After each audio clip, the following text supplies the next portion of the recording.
Welcome to the hottest real estate topics on the planet, keeping you up to date with all the creative ways to buy and sell real estate without bank qualifying, so anyone can build real income starting today. Here is another great show with Dealmaker Bill and Pete the Rookie.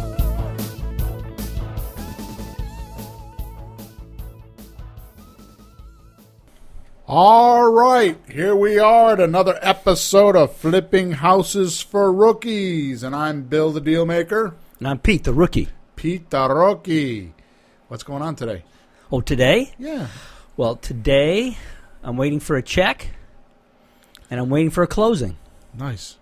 So Money. Would be the other way around, right? Huh? Would be the other way around, right? If Nope. we had to call it in an order? No, I'm waiting a check from the TV show. Oh, okay. Oh, okay. Yeah. Good. I get checks in the mail, but they're usually not this big. So this is good. Yeah, Okay. the closing on the house is a few days away. Yep. Holy cow. Yep. Holy cow. You're excited. It's getting close. Yeah. Yeah, it takes months to do it, so it's like, yeah, someday. Then like, wait a minute, it's almost here. Yay! Right. Yeah. And a check from a TV show. What's up with that? Sometime in March, myself and you, if you make the edit, you're in a short clip, but it was a really good clip. And your daughter Jessie, we did an episode of DIY Network's First Time Flippers. Yep. And we're pretty first time as far as flipping. Oh, my God. Was it good education? No. Oh. No. It was a good show, not Okay. an education. The whole point is not to be educated, break things, and be funny on television. Okay. No, when I do things, I do a lot of research. I buy everything. I look it over, get ready, and then I don't do so bad a job. This was more like, here, make it up. Oh, okay. They were happy with the holes and the broken things. They were very happy with that. Okay. Some anguish. Okay. Yeah, but it was fun. It was interesting, Cameras, mic guy, microphones, and producer, and a little TV set that she stares at to get the shot right. Yeah. She tells you, do that again. This time say, she guides you a little bit. It's Okay. very interesting. Did you like it? I'm not particularly fond of Hollywood. How about New York? No, not New York. That whole production thing. I mean, they do it with me all the time, as you're aware. But it's Emma and it's you and people that I know when I do seminars and when I do like the radio show, like this show, and they're always not they, but I'm used to having cameras around me and microphones, and I've gotten used to that. Yeah, but you're steering the ship. Yeah, Yeah. It's a much You like different- being in control. much different. Yeah, this was the complete opposite. You're thrown to the wolves, Yeah. but they pay, so a couple of bucks. All right, so we're on episode 37, Peter. Yeah, how's your day going? 37. My day's okay. Yeah, started off okay, and then it took a little bump about an hour ago, but that's okay. Actually, it's today is repercussion day. Well, I didn't know there was one. What Yeah, happened? I have to build myself back up today. Oh, Yeah, because I got knocked down yesterday. oh, Yeah, machine guns and machetes and Jeez. nuclear bombs, and it was the worst possible thing that could happen to me. you lost money? No, I don't worry about losing money. What happened? What else could happen to me? A house went bad? Yeah, Oh, you lose a deal? yeah. Oh, what happened? I had a bank property that I was pretty clever about buying, and it was listed on the MLS as under deposit. And my realtor, who is just, she only works for me and her, but she's got a broker license, you know that. Yeah. And she's just a shark. I mean, she's just very clever. And so we found a house that had been listed on the MLS but was under deposit. And on the MLS. Okay. But on the HUD side, it wasn't. So what does that even mean? Like, why wouldn't it be on one, not the other? clerical error. But the MLS is where most people find houses. But was it listed or not then? Who made the error? The realtor. So it wasn't listed. No, it was for sale. Oh, it was. No, I mean, it was the deposit. Was it? Was there a deposit? Really? No, it was for sale. Oh, okay. So you trust HUD? That's the primary, more primary source. That's right. Yeah, it's more. HUD is really, I think HUD, to be honest with you, I think HUD, which is Housing Urban Development. Yeah. That's the organization that runs the government's money, right? Yeah. So when Fannie Mae and Freddie Mac and all those organizations lend money to the banks, Those are HUD houses. They're under them. Yeah. Sure. So what happened is I personally think, it's just an opinion, but I personally think what's happening is they're trying to cut the realtors out. They're going into these auction sites where they kind of like put the houses up and people bid on them, and then they go through the process. And I know that for sure because the last couple HUD deals I've done in Connecticut, they've changed well, it's not just Connecticut, but they've changed who they use to run all of the houses. You know, they like their management team. Yeah, it's not considered management. It's a company that takes all the bids and does all the paperwork and all that kind of stuff. Used to be Sage, and now it's Roba something. I don't know the name of it. Anyways, so we're way off topic. So I think that because like with the last couple deals I did, they don't have attorneys anymore. They used to have attorneys on staff. Now my attorney, who's doing the closing, has to do all the stuff for the bank too. So the bank's using the same attorney. So they cut out the whole sellers section of the attorney thing, and they're trying to streamline it. So what they do is who pays that half of it? Do you have to pay both sides? No, they pay. They pay that. They pay their half. Yeah, they pay. Okay. Or maybe they don't. I don't know who pays them, but I just know that when they do HUD properties, he has to do all the work. Yeah. So and they micromanage the hell out of them. Sure. You know, it's a lot of paperwork. T's and I's. Yeah. So, anyways, so the fact that they're doing that, I think realtors are next, and that's why they're using. Anyways, I had bought the house. We put an offer in at 10:30 at night. It's a $180,000 house, and we put an offer in for $77,000. I had been following the property. It's not something that just happened overnight. I mean, we've been working on the property probably for 4 months, which is how we do it. And 1 o'clock the next morning, we got a phone call, or the next afternoon, got a phone call, said, it's yours. So we were doing all the paperwork. You have 48 hours to get all the paperwork, and it's very meticulous paperwork. Everybody has to sign it. The broker has to sign it. The agent has to sign it. The lawyer has to sign it. I have to sign it. It all has to be on. So she runs around and gets all them documents signed. And we sent them in, and there was a couple mistakes. So on Monday, they sent them back. So we ran around on Monday and signed all the documents. FedExed them in, and to find out Monday night, they just sent her an email. Said, we took the property off the MLS. We're not selling it. And they just withdrew the property. I don't even understand what that means. I mean, except that we're not selling it. But what are they going to do with it? We're going to buy it again. Yeah, I mean, I'm sure you're going to be on it. But I mean, what's any options that would make any sense that, let's just take it off the market? They're not keeping it. Yep. Well, I mean, do you have any idea? No, nobody does. Yeah. Either they're changing management companies because they have a couple management companies, or they're changing realtor, or they have a problem with the title, or something. There's something stupid. Yeah. They're bankers. Who knows? Anyways, the name of today's show, Weigh In. You know, we're about 10 minutes in already.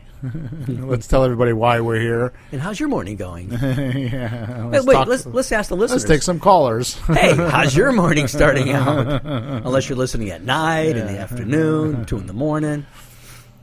The 7 ways millionaire real estate investors think.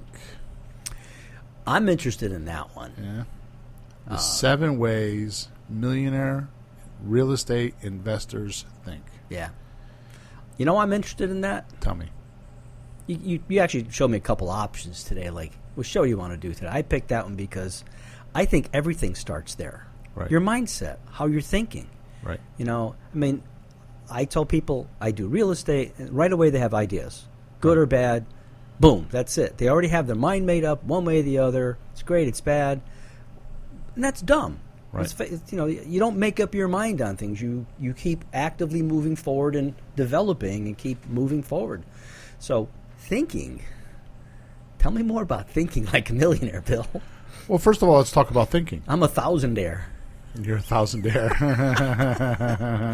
I'm working up to a 10,000-aire. By next week, I'll be a 10,000-aire. Right. Yeah. So, what is thinking? Let's start there. Mm-hmm. So tell me your concept of what thinking is. Well, I think there's 2 ways to do it. Uh-huh. One way, you observe what's in front of you. Uh-huh. You compare it to what knowledge you may or may not have. Okay. Experience, which hopefully isn't horrible. and you try to determine actually, factually, what you're looking at to make a decision which way to go. Okay. Number 2 version is Wackoville. Okay, what is that?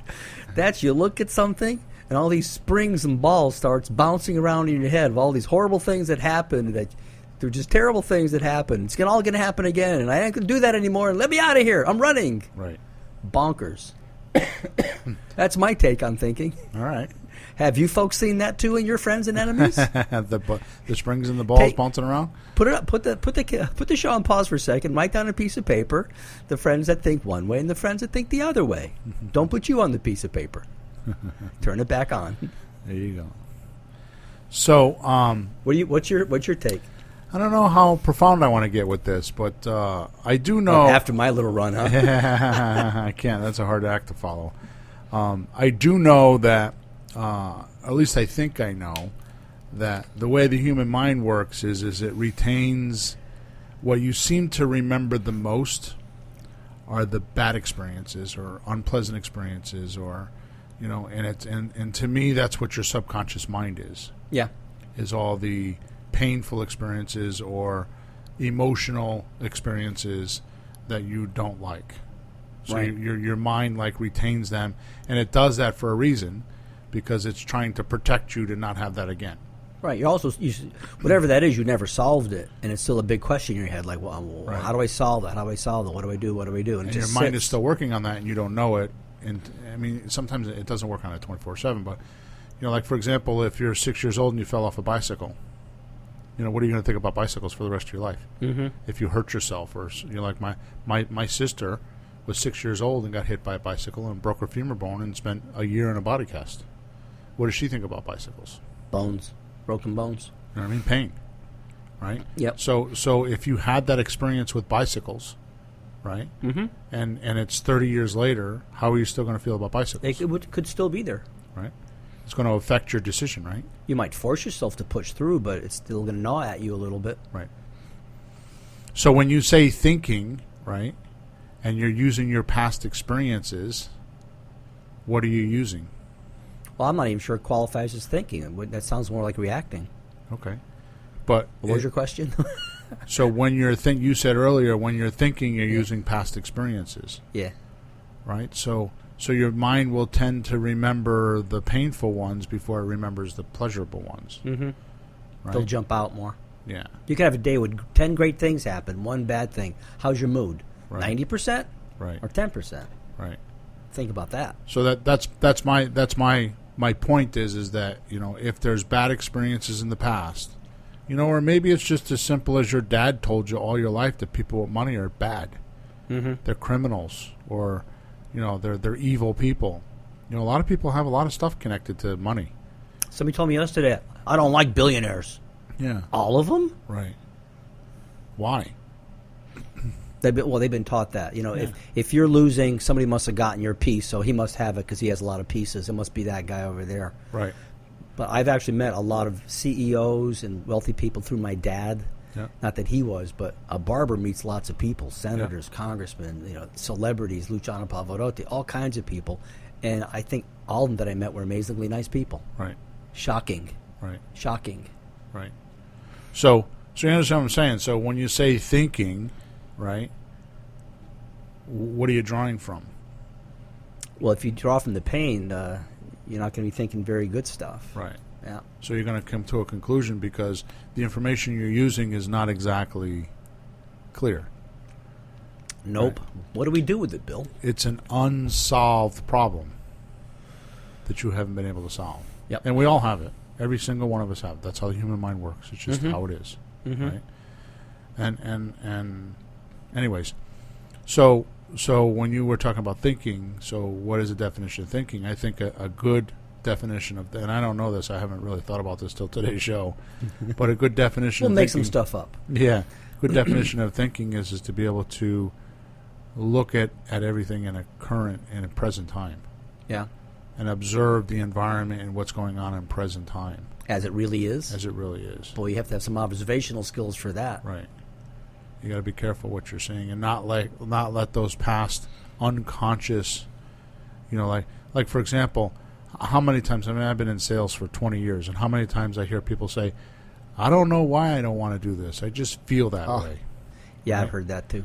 You know, and that's exactly what I'm talking about. There's an unconscious, gnawing little voice there that's saying, don't do it, don't do it. We did that once before. We did that once before. We didn't do so good with it last time. Don't do it, don't do it, don't do it. You know, like my dad. I mean, my dad is 70-something years old and will not go near water. Hates to swim. Can't stand water. Huh. Doesn't go near water. What happened to him? I don't know. But he hates water. That's not normal. No. You know what I mean? So and don't get me started on clowns. Boy, clowns. How did that come? Where the hell did that come from? A lot of people have a total fear of clowns. Oh. Yeah. Oh. My son has a friend who's an artist, and he made a 4-foot clown kind of sculpture statue thing, and the wife is terrified, so he had it in the garage. So my son took it home, and it's in the house now. So some people go in and just really don't like it. Yeah. And it's just some reaction people have. God knows what. Okay. So yeah, it could be anything. So when you start thinking about things, you know, like for example, a perfect example is how we started today's show. That I had a bad experience with this bank. Right. So Yeah. What do you do? You know, what's the saying? Get right back up on the horse again, or whatever that is. Yeah. Right? So what did I do? Is I put in 2 or 3 more offers. Sure. You know what I mean? I'm waiting today for another piece of property I looked at, and you know, and just keep pushing. Doesn't mean you have to like the banks or HUD or the way they work. Oh, I don't like the banks. No, but why? But you know what? Wouldn't it be better to just keep going and win instead of let them beat you? Yeah. Wouldn't you feel better at the end of the day instead of walking away? Yeah. And every time I walk away from something beat, I hate it. Right. If I can hang in there and just keep slugging away and win, you might be bloody, but you go, damn it, I won. Right. So just keep going, folks. What are the 7 ways millionaires think? Real estate millionaires think. Well, let's just cover one more thing before we do that. All right. Yeah. How difficult is it to be a millionaire in real estate? You talked about that 30 seconds before the show. Yeah. I was thinking about this the other day. Between the houses we own in common, mine, ours, and yours, they're well over $1 million property. Yep. Not that we put the $1 million into them, but we're controlling $1 million worth of property. Right. And it'll produce revenue or equity and money. Right. So we'll have a chunk of that. Right. So 4 houses is $1 million. Well, in our area, because they're $230,000, $250,000 Sure. house. South Carolina, North Carolina, it'll be 8. Right. California, 2. Right. 1.5. Yeah. Unbelievable. Yeah. Unbelievable. The difference in the same house. So how hard is it for anyone to go from a complete novice to being a millionaire? Get 4 houses. I mean, I did it in a year. It took me 18 months to do the first one, but once I did the first one, I mean, my first deal I made $68,000 profit. Nice. That was hip National Bank, baby. Spendable cash. Yeah. Okay. Well, after taxes. That was not after taxes. That was before taxes. Right? Yep. So how hard is that?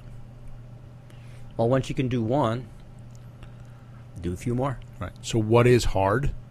I'll tell you what is hard. The first one? What? No, not even. I think what is hard is, and we know this because of our coaching group, is getting you to find motivated sellers. I was just thinking we should have that formula. I have that formula. I don't have it here in front of me. Maybe next show we'll do it. There's a formula?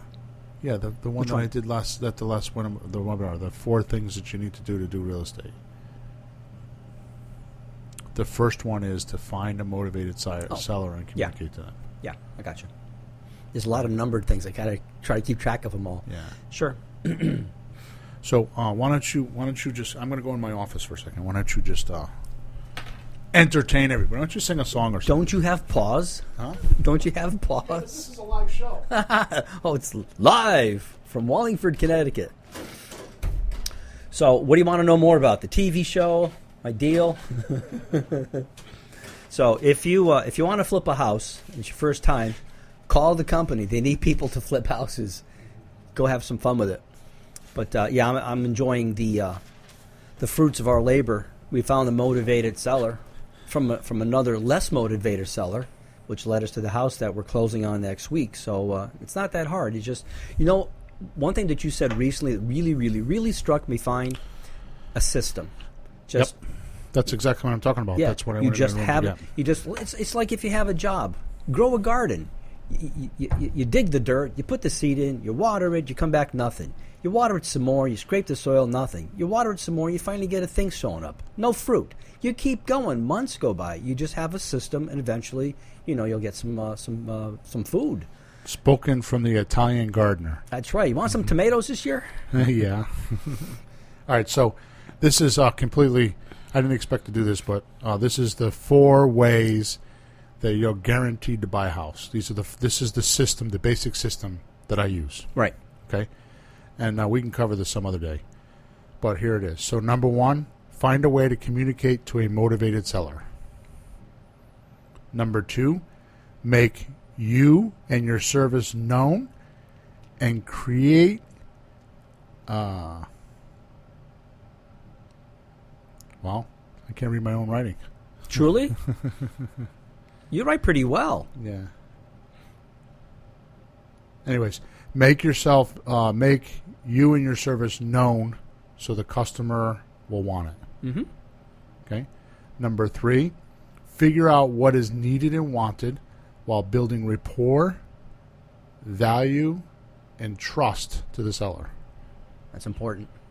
And number 4, simply produce or present it so they can have it while making them a fan.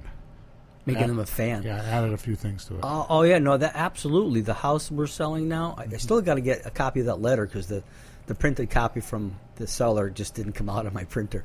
But I love you guys. You guys are the best. I have somebody else that just died, an old friend. Maybe you can talk to the family, help them out. I love you guys. Quote. I mean, when you do work with somebody, you buy a house.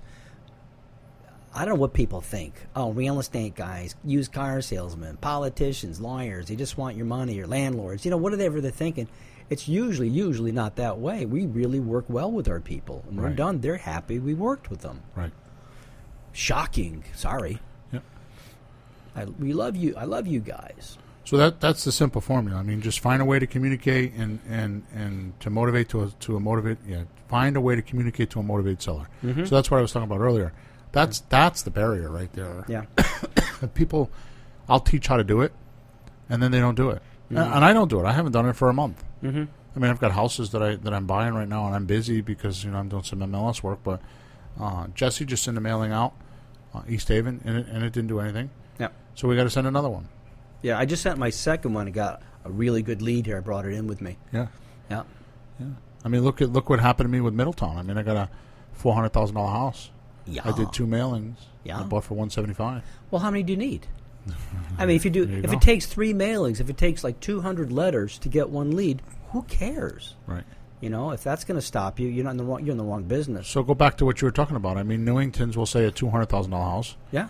Plus. Middletown is a $400,000 house. Yep. So that's $600. Yep. Then I got Hamden is 180 or 190. Yeah, we're close to 8. Yep. And then I have another one that I'm in the middle of buying, which is another $200,000 house. There it is, $982,000. Right. So plus I still own other stuff. With my partner and stuff like that. My other partner. Uh-huh. All right, good. Let's stop goofing around here. Let's get to the 7 ways. 7 ways that a millionaire thinks. A millionaire real estate agent thinks. Or Okay. agent. Mermina manama, Yeah, shimmer exactly. shingo, bang bang bang, boom. 7 ways that a millionaire investor thinks. So what's the first one, Peter?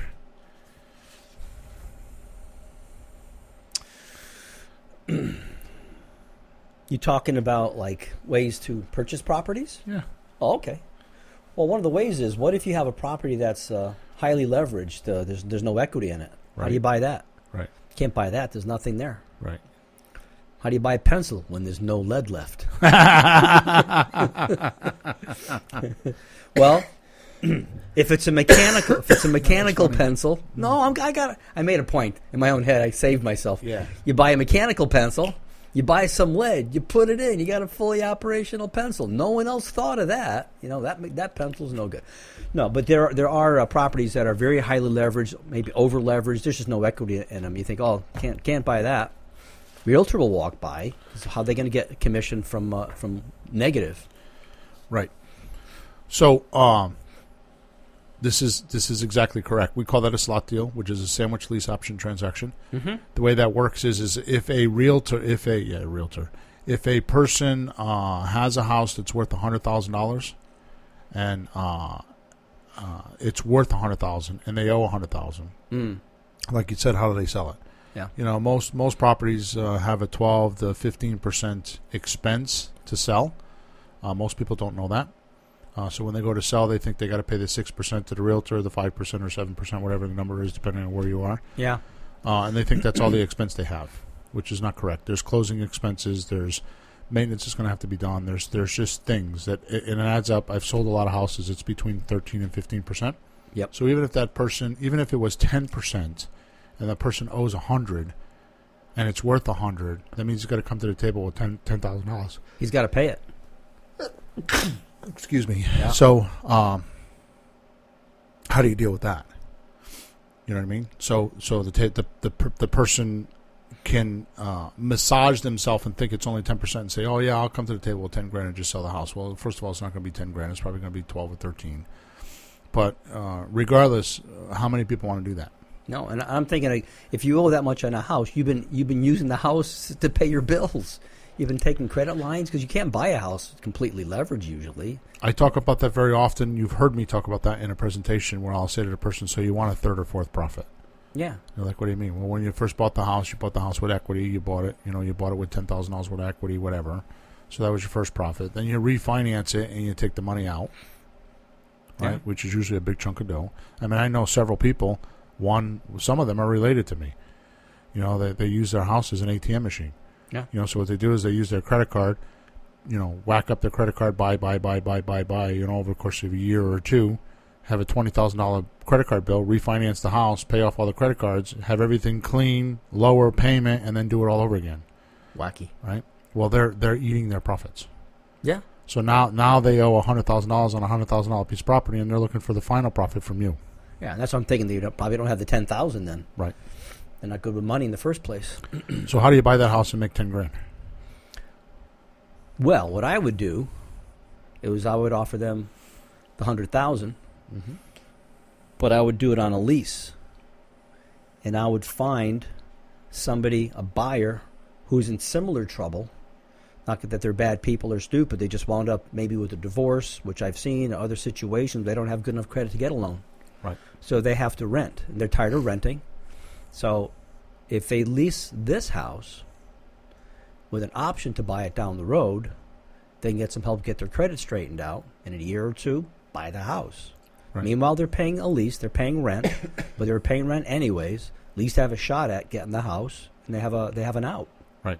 And the wife stops beating on them. Get me a house. Exactly. A guy called me a week ago on one of the houses I'm leasing.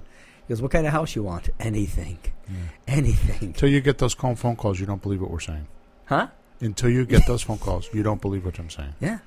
I know you didn't. I mean, I know you believed me. Yeah. Well, when you first explain it, you go, well, why would somebody pay $110,000 for a $100,000 house in the first place? If they can do that, why don't they just sell it? But then you realize it's not just a buyer with a loan, a mortgage. It's the guy who can't get the loan. Right. And he's got to do something. So 81% of the United States is not mortgageable right now. So what that means is 19% is on the MLS competing for cash deals. Right? Which is not, if you're gonna sell through a realtor, you're going after 19% of the market. That would explain why it seems so difficult. You're dealing with such a small percentage that it's a sword fight. Yeah. Okay, so here's what it is. So you have an owner that has a house, they owe $100,000, right? Mm-hmm. You ask them, if I were to pay $100,000 for your house, would you sell me your house? They say yes. You say, here's how it works. It's on a delayed cash out.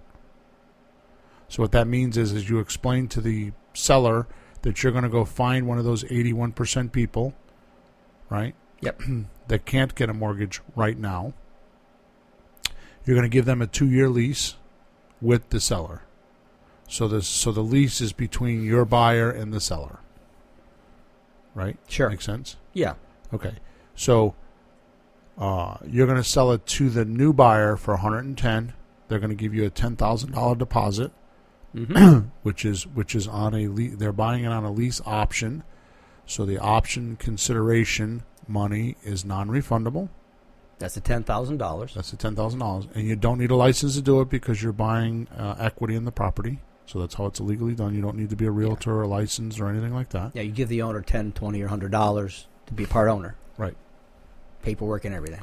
However, maybe it's more. Maybe you give them $2,000, whatever they want for a deposit. But most of them that are over leveraged don't want a deposit. And then you sell them the house. So you put the paperwork together, and then you help the person that is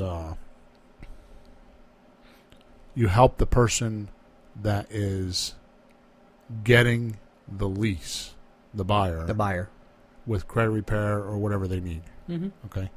Until they get qualified for a mortgage, a year or 2 years down the road, they can, because if they bought the house for $110,000, gave you $10,000, they owe $100,000, which is what the balance is of the mortgages. Right. So it'll show to the bank that they don't need 100% financing. They already did some of the financing. Almost everybody wins. Yeah. Everybody wins. So basically, in a slot deal, the way you make your money is the difference between what you have to pay the seller for a deposit and what you collect from the buyer as a deposit. So that number, I mean, you could buy $700,000 houses and make $100,000 on each one. Yeah. I mean, it's very doable, right? Or you can buy $100,000 houses and make $3,000 or $4,000. Yep. The amazing thing about this, deed never goes in your name. Well, you don't stay in the deal. No, that's not what I said. What? The deed does not go in your name. Right. Because I'm going to explain it in a couple minutes, but some of the other ones, we stay in the deal, but the deed's not in our name. So why is that important? Because if the deed's not in your name, there's absolutely no risk. Yeah. So you don't need credit. You don't need money.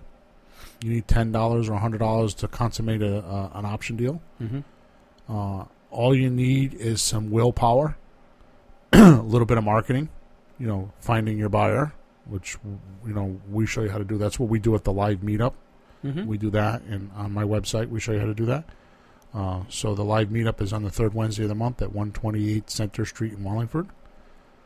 Every third Wednesday of the month. It starts at 7, and I do a lot more live than I do here. You think I'm generous on the radio or on a podcast? You got to be at the live meetings because I give a lot of shit away. Yep. And why do I do that? Because you're a crazy man. No, because most people don't execute it. Oh. It's not the knowledge they need. They need the fortitude to be able to just go out there and do what I'm talking about. And most people, their lives get in their way. And their subconscious minds, like we were talking about before, get in their way. Yep. They don't evaluate with current information, and they don't take risks. It's not even a risk. They just don't do it. Yep. So I could talk to them blue in the face. Most people won't do it. Yep. It's not the knowledge that you need. It's getting into action. It's the doingnesses that you need. You know what I mean? Sure. So, anyways, so the first way. So where's first? So you can go acquire. I mean, you can go acquire. How many houses could you buy when you're buying them at $10 or $100 a clip? Well, today, just out of my wallet, 10. 10. Good. No, wait a minute. I bought gas. 9. 9. 9 3/4. Well, one guy might have to get $90 or $80 for a consideration deposit. So what if somebody needed like a couple of grand to move or something for some problems? Yeah. So what you do is you offer them that money, and then when you get your deposit money, so in this particular case, say the guy that was selling a house says, "I need $2,000 to move." So you go get $10,000 and give him $2,000, and you keep $8,000. Oh, that's okay. Yeah, but how much money did you have invested? $10. Yeah. So 10 becomes 8,000. So that's why we call it a slot deal. That's a joke that you and I made. Yeah. You put $10 in a slot machine and you pull the lever and it goes ching and gives you $8,000. Yep. Yeah. So there you go. That's a good deal. Yeah. So number 2, a second way that a millionaire real estate investor would think is using options. which is very similar to what we were just talking about. We don't use them too much now. I usually use them in rising markets where it's very difficult to buy houses, but you can put a house under contract. It's a one-page document. Give somebody, like I said, $10 or $100 or whatever, and consummate a deal, and go sell it. I mean, I did one. The last one I did was a few years back. I haven't had to do one in a while because there's so many other ways to do deals. But I gave the guy $100 and I made $18,000. So houses are hard to buy, but they're selling easy? Yeah. So it's a buyer's market? It's a buyer's market. So we use options a lot in a buyer's market. Okay. Reason why is because, at some point when you're at a buyer's market, they could put the house on the market for on Friday for whatever, and then by Sunday they'll have 5 contracts. So we don't deal with this much, so you don't talk about it much. I haven't asked any questions. Can I ask one? Yep. Okay. If it's that easy to have somebody come buy your house, why don't they just sell it themselves? What kind of situation does somebody get in where he needs you or someone like you to do the option and sell it for him if it seems to be selling that easily? I'm sorry, I got distracted. Try it again.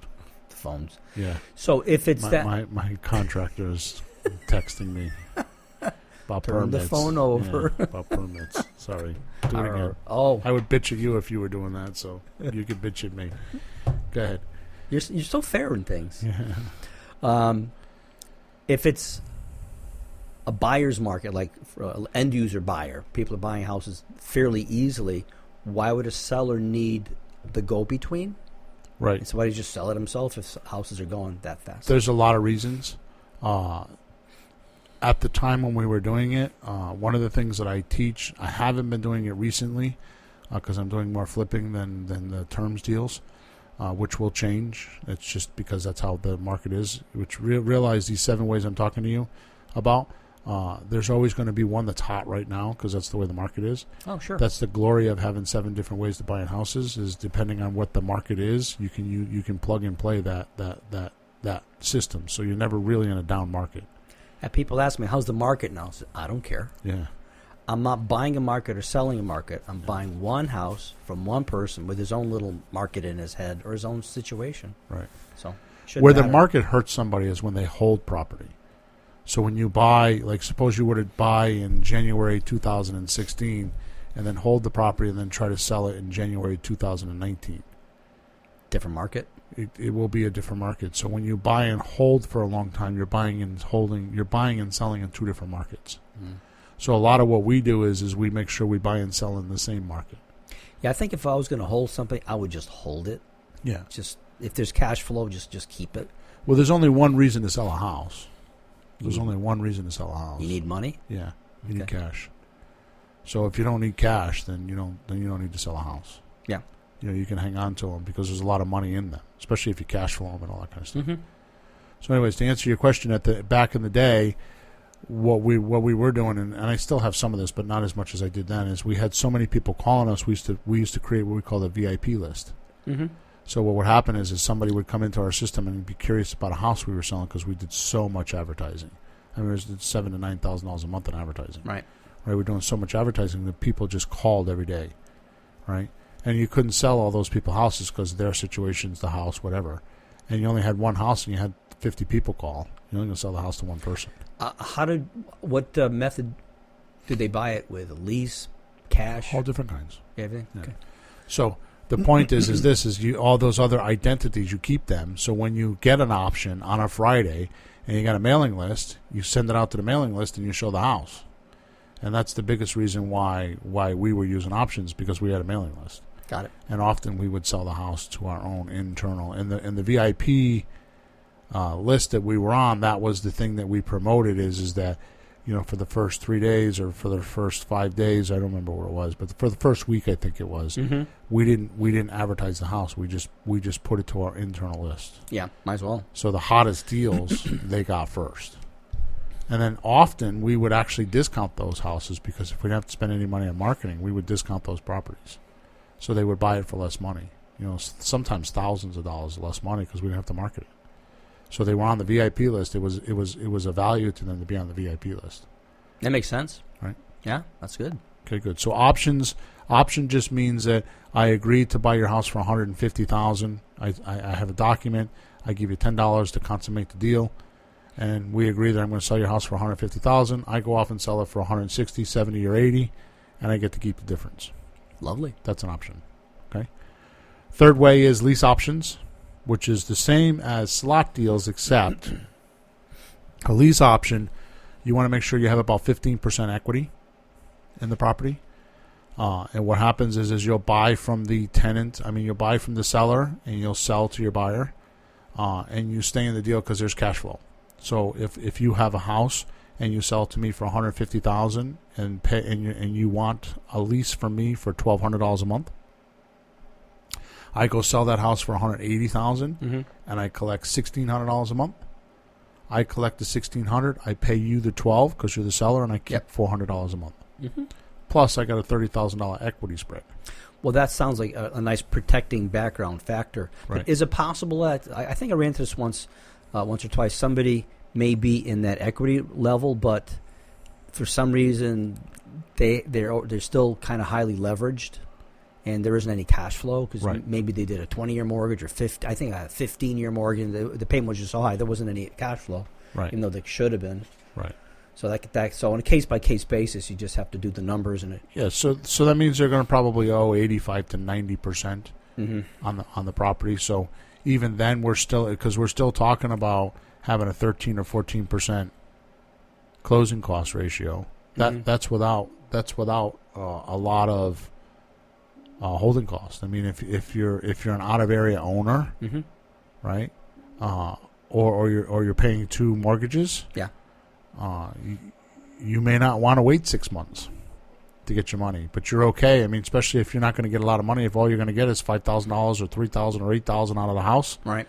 You're like, well, how long does it take to gobble up? With a $1,300, $1,200 or $1,300 mortgage payment, how long does it take? 4 or 5 months, and your profit's gone anyways. Today's better than tomorrow. Yeah, you know what I mean. So if I can lease it now and and have a delayed cash out, then why not? Because if my expenses are getting paid, why not? Sure. Right.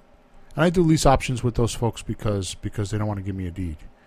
Because the next one, so that's number 3. So number 1 is buying houses on a slot deal. Number 2 is buying houses with options. Number 3 is you lease the house from your seller with an option, and you sell the house to your buyer with a lease and an option, and you stay in the middle and get some cash flow. Cool. $300, $400, $500 a month, and you get some equity spread because you buy for $150, sell for $180, whatever the number is. The next one down is buying houses. The slang is subject to. We also call it getting the deed. I understand that better. Yeah. Subject to what? Yeah. Getting the deed. Okay, good. Deed. Yeah. Deed. Yeah, getting the deed is much better. So, yeah. Subject to means that you have a house for sale, and it has a mortgage, and it has terms. So, like, you owe $150,000. You got 21 more years to pay. You signed up for 5.5% interest, which would be high now because now it's only like 3 or 4% interest. Right. Right. So you're paying 5.5% interest, and the terms are you pay the first of the month. Those are just common terms. Well, you would sell me the house under those terms, so I would assume those terms. I bought the house subject to those terms. Right. Because the way I'm going to buy the house is you're going to deed me the property. So you're gonna give me a deed, and I'm going to own the property, and the mortgage is going to stay in your name. See, right there, that sounds crazy, doesn't it? Yeah, most people think it is. Why would somebody give you a house that you're still paying on? First of all, they're motivated. Take my car. I'll keep paying for you. First of all, they're motivated. Yeah. Often what happens, the reason why I buy houses like that is because I got to put some money in. I might have to do a $10,000 or $20,000 renovation. And the rule, it's actually not a rule, it's a law. It's a major law. Do not do this. We have coaching clients that have attempted to do this. We had one that just lost, $8,000 because he didn't listen. Okay? Do not put money in a deal unless you get a deed. Oh, hell yeah. You don't get a deed, you don't put money in a deal. Like the lease options, they have to be pretty houses. You don't go in, I mean, maybe cleaning them for a few $100s. I'm not talking about that. You don't go in and do a $5,000 renovation on a lease option. No, because there's your money. You're not protected. No. If you have the deed, you own the property, you are protected. Mm-hmm. So often on subject to deals, I'd go in and the house would need $20,000 because, whatever. So I would take over the mortgage payments and I would use a lot of IRA money. So that's great for IRA money because I got a 21-year mortgage, so I don't have to pay the mortgage off for 21 years. And I get somebody that has IRA money, and I might borrow that IRA money for 5 years because they don't need it. They're not retiring. So somebody has an IRA. Mm-hmm. We use Equity Trust. Just go to equitytrust.com. It's not a secret. And they'll facilitate it for you. They know how to do that. So if you have an IRA... like I know guys that got $400,000 or $500,000 in IRA and they're not making money off of them. Sure. Well, you buy houses with them. Buy a house with your IRA. Call Equity Trust and learn how to do it. There is a way to do it. The thing is once you take the money out of the IRA, you got to put it back in the IRA. That's right. Right. So you can't take the profits. The profits have to go back in your IRA. Mm-hmm. But it's building your retirement. Yeah. So what's the difference? Right? Well, if it's sitting there and not doing anything, might as well make it grow. So when you get there, you got it. Right. So the reason why somebody would give me a deed and let me take over their mortgage payments is because the title's in my name. So if I don't make the payments and the bank goes and does a foreclosure, the first thing they're going to do is they're going to do a title search. So the foreclosure proceedings or the lawsuit's going to have my name and the lender's and the seller's name on it. Sure. Okay, so I'm not stealing your house. I'm not walking away. Matter of fact, I usually have several houses. So I usually got deeper pockets than my seller anyways. So once it's presented correctly and you understand it, it's actually one of the best deals. I did my first 30 deals or so that way. Just subject to. I mean, I personally, I think if you want to become a millionaire quick, find a half a dozen subject to deals and you will be set for quite a while. And just rent them. Just buy them subject to. Mm-hmm. And there are so many guys, so many other places, so many other speakers like us or podcasts like us that just poo-poo it. Just realize that if somebody is poo-pooing subject to or talking bad about it, they do not understand it. The biggest thing that happens is the biggest thing that I hear is don't do that because did you know that if you do that, the bank could take the property because there's this thing called the due on sale clause. So don't do that. Well, that's not true. I mean, it is true. There is a due on sale clause. I put all the properties in a trust. So it looks like we're doing estate planning and the bank never bothers us. And I know people that have done hundreds of these. I've been part of coaching groups and there's hundreds of these. And as long as the bank is getting their money, the due on sale clause is not. And besides the fact, I'm not stupid. I don't think I am anyways. Sometimes I am, but in this particular case, I'm not. We have forms that the client actually signs that we call a cover your ass letter. So if the due on sale does strike, then we can walk away from the property, and there you go. To give it back to them. We could. We don't. It's never happened. But there's things that you can do. So there is some protection. I love those CYA letters. A CYA. That must be some fancy letter. CYA. Yeah. Looked it up. Wait a minute. CYA.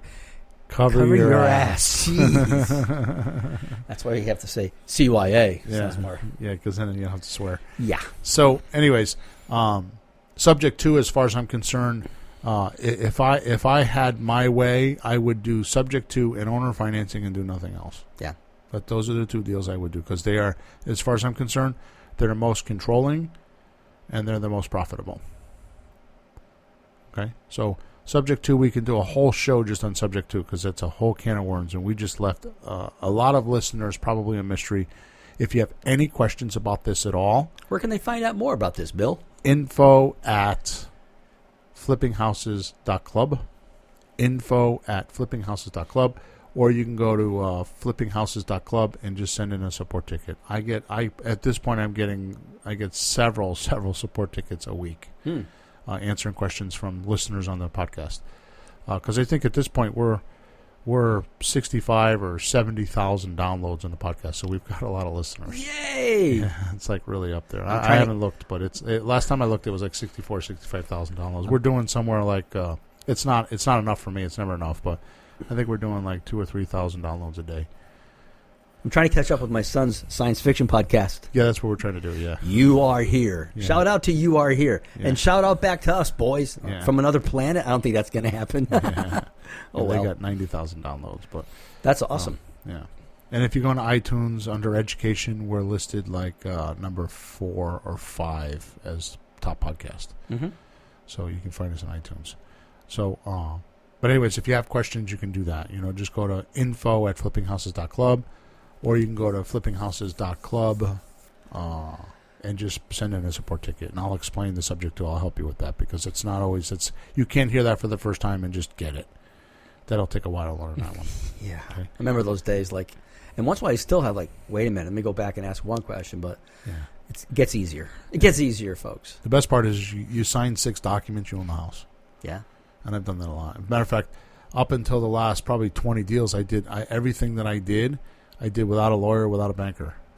I did all my own closings. I did all my own paperwork. I did everything. Some people might think that's crazy, but that's just a lot of work either way. Yeah. Well, it got me to where, I read the documents. If I had a misunderstood word, I looked it up in the dictionary. If it didn't make full conceptual understanding, whatever I read, I would find out why and didn't go further. It was a lot of work. Yeah. But I understand the documents, and I am where I am today because of those damn documents. Yeah, you have to put the work in. Yeah. So the next thing on the list is obviously rehabbing and retailing. Now, see, that's the one everybody knows. Right. And that's the one that people think is the only way to buy houses. So I'm not going to talk much about that. If you want to know anything about that, go to A&E or any one of those TV shows. DIY. Yeah, and let them lie to you. And let them tell you that it's how it's supposed to be done because it's not really done the way they talk about on TV. But it's close. You don't take a house and spend every dime you possibly can to make everything spotlessly, amazingly beautiful so that there's no profit left? No. No, when you do it the way we do it is you figure all that stuff out in the beginning. And even let's just take that for a second. How much time we got here? Yeah, we only got a couple more minutes. The TV show. Look at the communication that they send to me. Because obviously I'm orchestrating the whole thing, right? Mm-hmm. Look at the communications. What do they keep telling me? When I send them an email, what do they say? Oh, how great a job you're doing. Yeah, which means what? It means you know what you're doing. It's the first time. The other day he said Jason sent back an email, one of the producers sent back an email, how easy it's been to work with us and how fabulous it's been. Mm-hmm. Because we tell them, you guys come there, and Pete and Jesse are going to put a window in, and you're going to tile a floor, and you're going to put some sheetrock up. Well, they get there. We tell them to show up. They're like, we'll be there this day. Okay, they get there, and we're ready for them. Yep. You have your tools. Now, you don't know what you're doing because we haven't told you how to put a window in. That was a different story. But I found out, though. Yeah, I know. Yeah, that's okay. If you want to go watch YouTube videos and all that, that's one fine. of my guitar students is a contractor. But that's what the point is. That's the point of the show, is that you had to do that. But all I'm saying is that, the jobs are coordinated. The money's coordinated. It's done with contracts. I do a scope of work. You've seen my scope of work. There's a scope of work hanging in the house. So there's not. You see how the jobs go. Yeah, you got diagrams, draw the pictures, blueprints for the kitchen where things go. Yeah. Everything's renderings of the out. kitchen. Everything's measured. Except for the wall downstairs. It says wall here. Oh no, door here through the cinder block. I'm glad I didn't have to smash that. He did that this week. Huh? He did that. There's There's a wall there now. There's a door there now. Yeah. So. Anyway, but my point is not to pick on you or the scope of work. Contractors actually know how to do a lot of the work. So at a certain point, they just know what to do. Right. If you say, put doors in the wall, well, you want 32 or 30-inch doors, and they put the walls in. Right. The doors in. Interestingly enough, my experience with contractors, and I'm going to insult some contractors right now, but quite frankly, I don't give a damn. The way I run my job is not hard at all. And when you hear stories about contractors, here's where they're coming from. A majority of them, they're coming from the person that's instructing them most of the time. Now there are scumbag contractors. I agree with that. But if you know what you're doing and know how to hire them, you'll not have that trouble, or have a lot less of that trouble. Okay. But more importantly, I'm a freaking babysitter. You know, like today I'm going to go on the job, and I'm like, you know, I mean, we're getting ready. I mean, we had to frame up some walls, so the walls are framed. So the plumbers are going to be there, and the electricians are going to be there today and tomorrow. So by Saturday it'll be ready to go. So today the conversation I'm going to have with my guy is, what do you think the conversation is going to be? Did you call the rug guy and get him scheduled? Why am I doing that? Because I need that done next week. So all I do is I go in every day and I look 3 days or 4 days in ahead, and I said, did you do this, and did you do that, and did you do this? And I'm just, baby, oh, no, I forgot. Oh, yeah, I'll call the guy now. And he does it. Yeah. Some of them forgetful. Are you doing more than you used to do? With what? Like just overseeing? Yeah, because I had a contractor that was a GC and did it for me a lot. Yeah. He did 30 jobs. So eventually you keep it up, you find another guy that's good enough that he can run things better. Yeah. Or for you instead of... Right now I'm doing it because I want to do it, because we record a lot of stuff and we're using it for training. Yeah. So I don't mind doing it. But it's not that hard. I mean, you said the hard part is in the beginning and at the end. Okay. So anyway, so that's retail rehab. We could do a whole show on that. They do massive TV shows on it. Yeah. Well, look at this ugly house. Look at this pretty house. And it's, you know, it's like this rush of look what we did. Right. But if you're running a business, it's not a game. Yeah. It's a game business. So you just want to do it right so that you make money in the end so you can do it again. Yep. So the next one is wholesaling. So I don't know that he created this, but I learned this from Ron LeGrand, who is absolutely famous. I love the guy to death. You should go check him out. His name is Ron LeGrand. He's getting older now. His training is not like it used to be, because he used to do it and he's got other people doing it, but that's another story. But Ron LeGrand is awesome. So it's called the Mayo formula, which is a maximum allowable offer. So basically what we do is we take an after renovated value. We call it ARV, after renovated value, multiply it by 70%. Subtract that number, minus the repairs from that number. So if you got a $100,000 house, you take ARV is $100,000. You multiply it by 70%. That means you got $70,000. If you need $20,000 worth of repairs, that means your maximum allowable offer is $50,000. Right. So it's $100,000 times 70% minus repairs. And when you're making cash offers, do not break that formula. You will not make money if you do. You'll get a learning experience. Just that formula right now is worth your hour of my time. Yeah. Because Ron LeGrand did over 3,000 houses, and I think he figured that formula out. Or somebody in that realm. Anyways, it doesn't matter. It works every time. Every house I've ever bought has been off of that formula. The interesting thing is once you have your maximum allowable offer, in this case is $40,000, you need to be below that. I'm sorry, $50,000. Yeah, $50,000. You need to be below that for your wholesale number. So now that you know your maximum allowable offer is $50,000 on a $100,000 house, you offer 35, 37, 38, and you try to get lower than that, so that when you go to a contractor or somebody wants to buy a house, you can give it to them for the $50,000. So your wholesale money's in between. Because a contractor is not the guy who goes finds houses necessarily. I was actually talking to my plumber, the owner of the company. Like, yeah, I flip houses. Can you get me some? Yeah. Because how do you get them? How do you find them? That's not their job. They flip them. But if we find them, you can wholesale to them. They flip them. Everybody's happy. And honestly, that's why people come to me, because not only do I have these 7 ways that you can buy houses, and I explain those well, but my forte is finding the houses, finding the properties, my marketing and finding the properties, because I'm a marketing guy. All right, so wholesale I'm not going to get into. I will tell you this. Be careful. A lot of people teach that if you wholesale houses, you can make $5 or $10,000. Right now, I'm going to tell you that wholesalers are like considered lowlifes in the industry. Or most wholesalers. A good one is not, but most people do it and don't know what they're doing. They're trying to get a fast buck. Yeah, like we had a house we put on Craigslist, and we had people calling from all they want to do is put it on a contract. Yeah, they're online. They go, yeah, I got a buyer, and he's lying. Yeah. He goes, he to put it on the contract. You know, if you put it on the contract, then you're stuck while he's finding a buyer, which he doesn't find. Now you're stuck. Right. So we saw through that and say, well, call me when you have a buyer. Bye-bye. Right. Hey, can I ask a question about ARV? Yeah, quickly, because we got to finish. I'll do it. I know how you find comps by going online and looking at houses that are similar in the neighborhoods, and you see what they're selling for, so you have an idea of comps. But an ARV is renovated, so that's going to be higher than the comps, right? Not always. It's just a finished house that's updated. Right. So how do you know what that number should be? Is it the same as the comp? Is it a little more than the comp? That's what I'm not clear on that part. I've been trying to sort that out lately. Okay. Is there an answer to that? I just gave you the answer. You didn't want to hear it. So it's a house that's updated. Yeah. That's the answer. So you look for houses that are updated for the comp? Yeah. So in other words, with an ARV, okay, you don't want to look at a house that's very livable. It's got a 20-year-old kitchen. Yeah. Right. So you might find a house that has a 5-year-old kitchen and it looks good. It's updated, and that's pretty much an ARV. Okay. It doesn't have to be brand new, but it's updated. It's like current colors, current tiles, current rugs, current windows. Like, for example, you don't want to have a house, and, how do we know whether to put vinyl windows in a house? Stand on the front step, you look to the left, you look to the right. What does the neighborhood have? Yeah.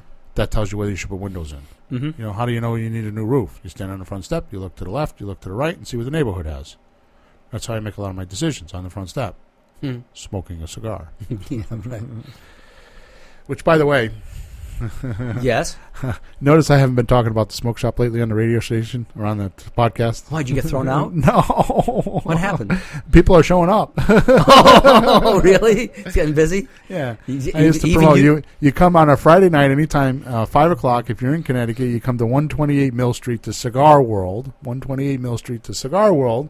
And I am there with my buddies. Now, I'm not in my professional manner. I'm just there hanging around, and we're just talking shit, a bunch of guys. I mean, there's girls there, too. But and we're smoking cigars in a dungy little place and a lot of smoke. But if you come there on a Friday night, then I'll smoke a cigar with you and talk real estate or whatever you want to talk about. Well, I've been... The only time you'll get my individual attention. Well, I've been hemming and hawing about my virgin cigar. Yeah. But when the house closes next week, I'm going to have to be there Friday night. Okay. I'm going to have to be there. I've been hearing this story for a year, but we'll see. Yeah, but there hasn't been a check yet. Oh, you bought a house. Where's my check? Yeah. We renovated. Where's my check? It's costing me money. It costs me money. Yeah. I will have to celebrate with the check. So the last way that we buy and sell houses is with owner financing. And we're at the end of the show, so I'm not going to go. I'm going to elaborate in this. But I will tell you that when you follow my system, you can buy. I mean, I bought a $240,000 house for $260,000. Sold the house for $260,000 and made $85,000 in 5 years. And it's because of the way that I buy them. And I'm going to leave everybody in a mystery sandwich because we're out of time. How I do that, but I'm going to tell you that is it's the hardest to do because somebody that has a free and clear house, which is how you got to do it. You got to do it with free and clear houses, which, by the way, 34% of this country is that way. The best free and clear house is a probate deal. Because the people don't live in it, they have some emotional attachment, but not a lot, and they need to sell. Yeah, because they've been burdened with the house, and that's our definition of a motivated seller is someone that has a problem that's been burdened by a house. Yeah. The problem is the house is causing the problem. So if you remove the house, the problem goes away. You would never believe that. A house? No, that's a lot of money. You want to have a house, but Yeah. I've seen many cases like, would you get this house away from me because they have one, and it's just a nuisance. It's costing them money, and it's a nuisance. I was like that when I was a car dealer. At one point I owned a used car lot, and most people have one car, and I'm like, no, I got 100. Yeah, you tired of cars? Yeah, I mean, I drive a little junk car because I got just as long as it's cheap and gets me around and I can smoke my cigar in it, I don't care. You know what I mean? But I have been thinking about lately. I might buy a new one pretty soon. Well, I saw a nice little Mazda in the driveway today. Yeah, that's my wife's. She got her car in the shop. No, the other one. Oh, she has a shop. Where's your car? Huh? Where's your car? Oh, my car's at the shop. Oh, okay. They're both in the shop. Okay. $684. Oh, really? Anyways, yeah. So here's what you do. You go to flippinghouses.club, not .com, flippinghouses.club. And on the front page, and it's not going to be there much longer, Peter, I'm going to change this. I'm going to have Emma change this. It's been brought to my attention that there's too much, I'm giving away too much stuff, which I don't mind doing, but I don't think people can consume it because it's just too much stuff. Too much to choose from. from. So we got to chunk it down, and we're going to start doing that probably next month. So pretty soon this offer's not going to be there, and this is not hype. This is not marketing. Just if you don't go do it, then you'll find out in a month or so. You go there, and there's actually 10 videos, about 2.5 hours worth of videos of me explaining each one of these deals and how they work and how you can use them, how you can actually make offers with them. And we have had several hundreds. There's hundreds of people that have done it because I have that on my list. You're going to have to put your email and your name and your email in there to get them. But it's once you listen to them, I mean, I could easily sell this for $100 or $200. The videos that I have. That's all. Yeah, because you just never heard this stuff before. No, it should be. It should be way more than that. Yeah. But you're just really fair with people. I mean, we get people to come to the meetup, and we have. I think at this point we have, I don't know, 50 or 60 or more testimonials. I mean, each meetup we only do like 2 or 3 testimonials because we're so busy talking to everybody. Mm-hmm. And I don't know, we've got a whole YouTube channel full of just testimonials of people that just come to the live meeting. Yeah. And just say, oh, my God, I didn't know this. Oh, my God, this is amazing. I didn't know I could do this. And we have people that have been in the business. You know, they're just doing rehab retail. And they have no idea they're throwing these other deals in the garbage pail. They had a whole cheering section of realtors last meeting. There's a whole section. Yeah. And they're interested in seeing these other options. You know why? If you only know one of these methods, rehab and retail, you're walking away from 6 deals that you just lost that you could have had something. Right. So you're just optimizing the possibility. You can buy any house, whether they say yes or no, you can buy. You can give an offer or 2 or 3 or 7 and have multiple offers to buy the house. Yeah, when you go through a presentation with me, you'll realize that most of the time the seller makes me the offer, and then I just tell them this is how we can pay for it. So suppose the offer, the owner says, I want $150,000 for my $180,000 house. Okay, this is how I can pay you. Mm-hmm. And I just use one of these deals, and I just explain it to them. Yep. And this is how you're going to get your money. Some of it you get it now, some of it you get later. Obviously, just like a credit card. I mean, the sample that we always talk about is if you were to sell you, let's do it that way, my computer for $1,000, how much did you pay for it? $1,000. Okay, if I were to put it on my credit card and pay for it over 3 years, how much should I pay for it? $1,000. And more than 1,000, right? $1,990. Yeah, right. So you pay more for it. So that's the way houses are. So if I were to pay for it today, I pay one number. But if I were to get terms, I pay another number. Yeah. Well, that's how the bank made the number. That's right. Made their money because they're dragging it out. I think dragged out, the money gets higher and higher. Well, most people don't realize that when they buy a house for $100,000 and they pay 30 years worth of mortgage, they're paying $300,000. Yeah. Or 200 and change. They're paying a lot more than what you say to somebody, and I do that in the live meetup. How much you pay for your house? So I paid $100,000. Oh, really? How long have you had a mortgage? How much did you pay for it? Yeah. How much you buy it for? What did you pay for it? Exactly. Yeah. So, but it's just what the banks do. But I mean, why wouldn't a person, if they understood that the person could do that with their home and reverse the process and make money off their home by stretching it out? Right. You want money now? It's going to be less. Right. Right. Cash today is less. Right. And the way all my paperwork is and all that kind of stuff, we have no problem with the Dodd-Frank law and all that kind of stuff. That's all. My lawyer's taking care of all that stuff. Mm-hmm. So, okay, Peter. So we're 10 minutes over.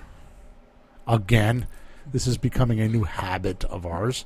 Which, by the way, if we just stopped chit-chatting for the first 7 or 8 or 10 minutes in the beginning, we wouldn't run over on the show. But yeah, Bill, that's the fun. Bill, that's the funny part of the show.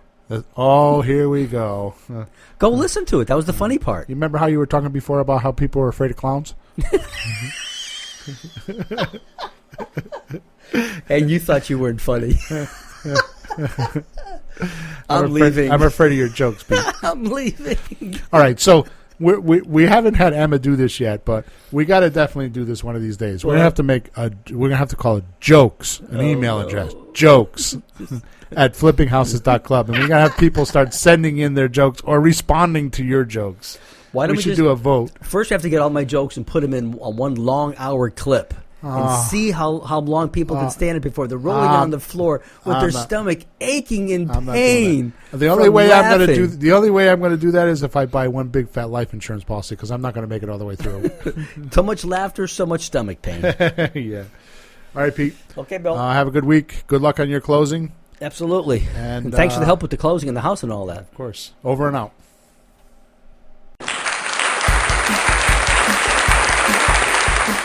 Thanks for tuning in to the hottest real estate topics on the planet with Bill and Pete. If you want to continue learning how to buy and sell real estate without money or credit, head over to flippinghouses.club for some cutting-edge real estate wealth tools. Or contact us at info@flippinghouses.club.